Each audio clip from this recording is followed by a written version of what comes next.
जय भीम. आज आपण 1920 मध्ये जाणार आहोत. थोडंसं फ्लॅशबॅक मध्ये जाऊया. 1920 चा काळ होता. भारत ब्रिटिशांच्या ताब्यात होता आणि आपली करन्सी पूर्णपणे कोलमडली होती.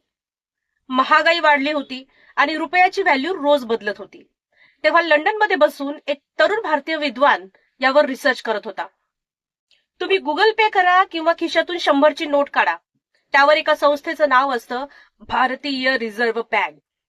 पण तुम्हाला माहितीये का की ही बँक सुरू करण्यामागे एका अशा माणसाचा मेंदू होता ज्याला आपण सिम्बॉल ऑफ नॉलेज म्हणतो. The problem of the rupee हे पुस्तक तुम्हाला माहिती असेल.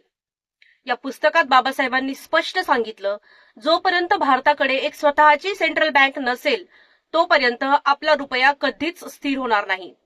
त्यांनी गोल्ड स्टँडर्ड आणि करन्सी कंट्रोलचे जे मुद्दे मांडले ते पाहून ब्रिटिश अर्थतज्ञ सुद्धा चक्रावून गेले होते. 1926 मध्ये ब्रिटिशांनी हिल्टन यंग कमिशन भारतात पाठवलं.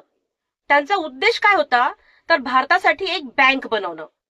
तुम्हाला आश्चर्य वाटेल, पण या कमिशनच्या प्रत्येक सदस्याच्या हातात बाबासाहेबांचं हे प्रॉब्लेम ऑफ द रुपी हे पुस्तक होतं. बाबासाहेबांनी या कमिशन समोर साक्ष दिली आणि सिद्ध केलं की खासगी बँकांवर विसंबून राहण्यापेक्षा देशाची एक बँकर्स बँक असायला पाहिजे. बँकांची बँक असायला हवी. त्यांच्याच संकल्पनेतून, त्यांच्याच विचारातून 1 एप्रिल 1935 ला आरबीआयची स्थापना झाली. म्हणजे विचार करा, आज आपण ज्या बँकेवर अभिमान बाळगतो तिचा डीएनए बाबासाहेबांच्या विचारांतून बनलाय. आणि आरबीआय आपल्या देशासाठी काय काम करते हे सांगायलाच नको. बाबासाहेब फक्त कायद्याचेच जाणकार नव्हते, तर ते एक ब्रिलियंट इकॉनॉमिस्ट होते. त्यांनी देशाला दिलेली ही सर्वात मोठी भेट आहे.